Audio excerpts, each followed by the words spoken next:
Marc Rosenberg joined us Friday over at JM in the AM. He's director of the pre-Aliyah department. He is somebody who told us Friday that 1,200 people had registered. Now we hear the number is closer to 1,300. Good morning. Welcome to the mega event. Thank you for welcoming us. Thank you very much. It's great to be here. We've already had about 150 walk-ins as well, so it's really Why do people nice. do that, Mark? Why do they walk in instead of pre-registering? Explain that to me, please. What's the psychology? I'll turn the psychology. I think that sometimes it's a commitment issue. Is that what it is? I think they didn't decide till last night they wanted to be here, huh? And I think that was something that's really important is the Shabbat conversation.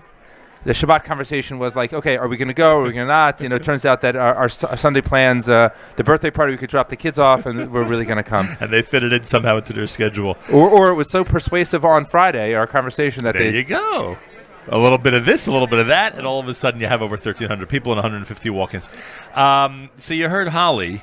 She's expecting to be on the March 13th flight. 10 minutes ago, she was moving to Tzfat. 10 minutes later, she's moving to Nahariya. And I said to her she should check in with us 10 minutes from now so I can find out where the next place is that she's moving to. It must be remarkable to see people who don't have every last detail taken care of. And she mentioned she doesn't have a job yet. Yeah. Who don't have every last detail taken care of, but are taking the leap in the way that she is. Well, I think that, there's that old story about college. The college professor takes out this big glass jar and says, he puts in a bunch of rocks and asks if it's full, and the students say yes, and then he takes out a bag of small rocks and throws it in. Is it full? They say yes. Takes a bag of dirt, shakes it in all the cracks, and it fills up, and is it full? They say yes. And then he takes out a pitcher of water from underneath the table and pours it in, and it says, is it full? They say yes. They go, so what's the lesson? And the professor says, there's two lessons. One is you can always fit more in. But to do that, you always have to put the big things in first. Right. So when we talk about planning for Aliyah, we talk about make sure the big things work. First of all, if you're applied, can you be approved, and are you going to receive the benefits? So if she's obviously filled out the application, she knows that she's eligible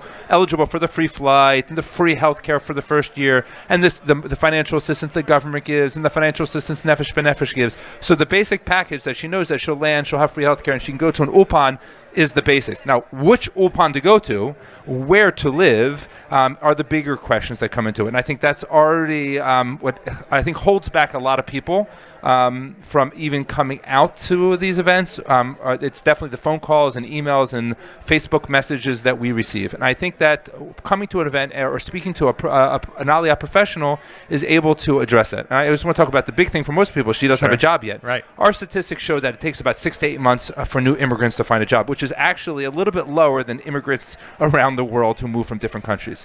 So someone's coming knowing that they're going to take about 6 to 8 months to find a job. The government gives them health care for that period of time, and they give additional financial assistance.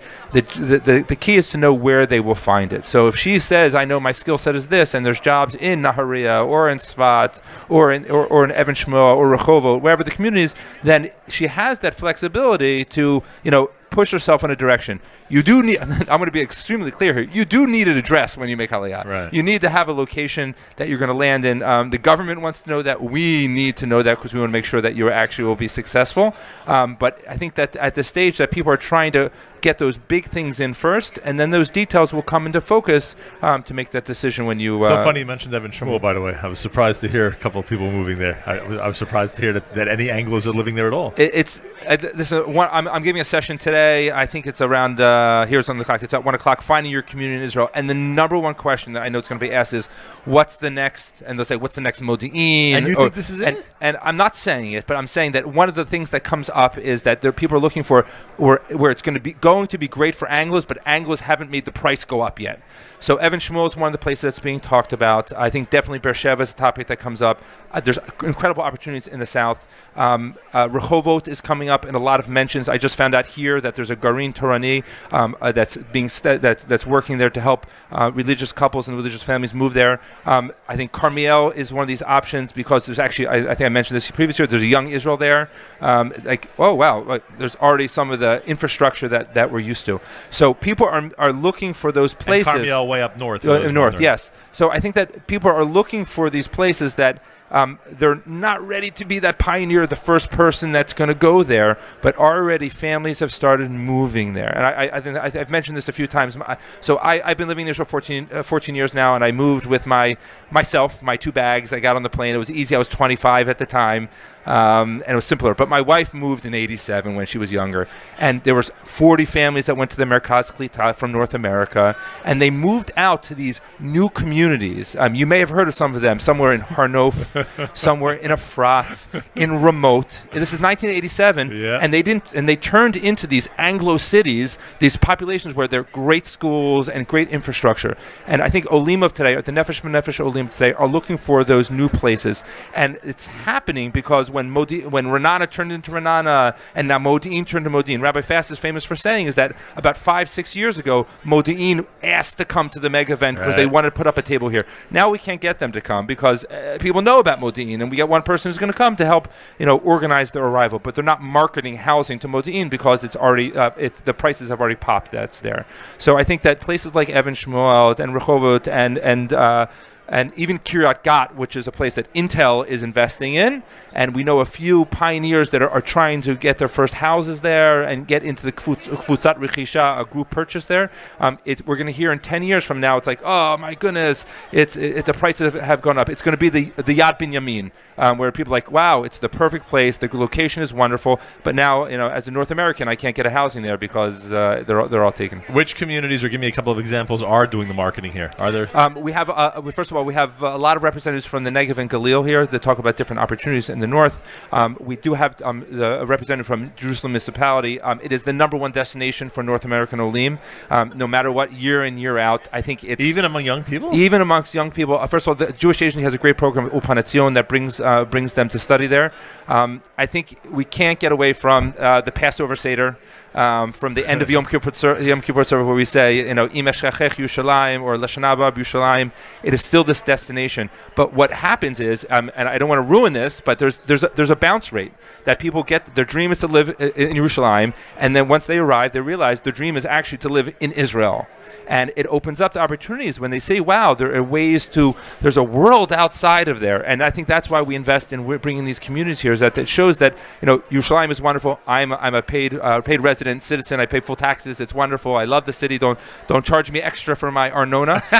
It's a wonderful city. But it's a lot of people are saying, wow, there's a world that's outside there that I can say, I can live in the suburbs. We have someone on staff here lives in Sur Hadassah, which is a lesser known suburb that's outside of there. Across the street from Beitar. Yeah, Beitar. So, and we have the opportunity to bring people to communities to make sure that they know what they're getting involved in. You can do your own show, No, it's you. You ask the questions. No, I don't know. You bring it out. You're great at this. My father always said I had a face for radio. So and the most diabolical thing Nefesh did to me is make this program 3 hours instead of 2, because I'm already feeling terrible that I am here in the United States. It's not even noon yet. Imagine that. No. I think that, listen, I'm here for about maybe 7 or 8 Shabbats a year because of work. My mom loves it. I get to see her and my brother and my family and my cousins. And it's important to say that I think us Israelis, especially Arlim, we're not judgmental. I mean, I think I wasn't claiming it. You're judgmental. I want to say I'm judgmental. Not me. I want to say this because if you go on Facebook, you'll see that there's a lot of these people that will make the judgmental comments and have this attitude. But it's about the opportunity, and I think that if you had the opportunity to read Rabbi Fass's, he had a great editorial just this last week in the link. It is about the opportunity for people, and if you take that feelings of this excitement and don't see it as guilt or feeling bad about it, but to turn it into saying, what can I do for Israel? What can I do for Am Yisrael? And I think that with all the talk that I heard this Shabbos about the political situation or the tone of the conversation, whether it's about shuls and communities or the national political conversation, what's interesting is that for a lot of the conversation, it turns back to what's happening in Israel. Right. And to be able to sit in those front row seats and to be able to actually have to go into the ballot and have to choose between someone to vote for, it's an awesome responsibility for those of us who are able to do it. Not always easy to figure out who to vote for in Israel either, So I actually spoke to a group, and I said that one of the biggest challenges for Olim when they get to Israel is that there's 3 big questions: is what's your name going to be, who you're going to vote for, and what you want to be when you grow up. And I said it's important because people always ask these small questions, but my name, for example, it's Marc Rosenberg, but my Hebrew name is Moshe Nachman, and when I moved to Israel, like, am I going to be Marc? I'm going to be Moshe, and I spelled Marc as Mem Resh Kuf instead of Marc. I don't want to be soup. So like this identity crisis about what you're going to be called in Israel. So you're Nachum, so you'll be Nachum in Israel. People have to, so it's easier for you. So I had an identity crisis, and number three was, what are we going to be when you grow up? Is that your dream was to move to Israel? So what's going to happen next? You achieved your dream. And question number two, I said, is who you're going to vote for? A lot of people here in the U.S., the foreign policy issues, the security is the number one issues. And I get this question. My mom even calls me up and say, so is Israel going to bomb Iran? I was like, I don't know. The prime minister hasn't called me. But in Israel, we're talking about, you go in the booth, do you vote for civil issues or security? And a lot of times here, security is the number one issue for you here, because the perspective of Israel, you don't see the civil society issues. But for once you're in Israel, your shift changes, and I see people's politics moving right or moving left because your perspective changes when you're in Israel. Excellent analysis. I love that. So that's one of the challenges for Olim, and that's when you walk into the booth. It's like, oh, I'm really casting a ballot, and there's going to be compromise afterwards because we have a interesting coalition political system that forces Jews to try and find ways to work together. Our booth is going to be interesting in November, I'll tell you that much. It's important. I think it's important to have their perspectives about it, and I think that for everything we talk about, the discourse about Israelis have this gruff appearance to us.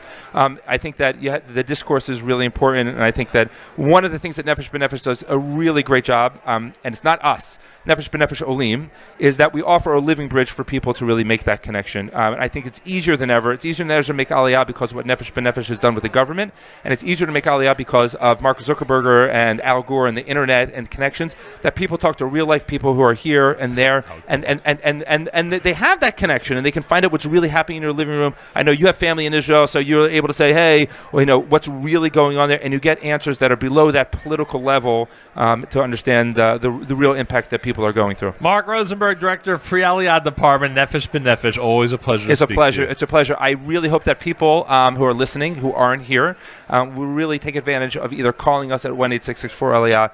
You can always email me at marc@nbn.org.il. Our job is to make your Aliyah dream come true. It's a cliche to say, we talk about this, but when we have a life, and this is, I guess, the message I would love to throw out there.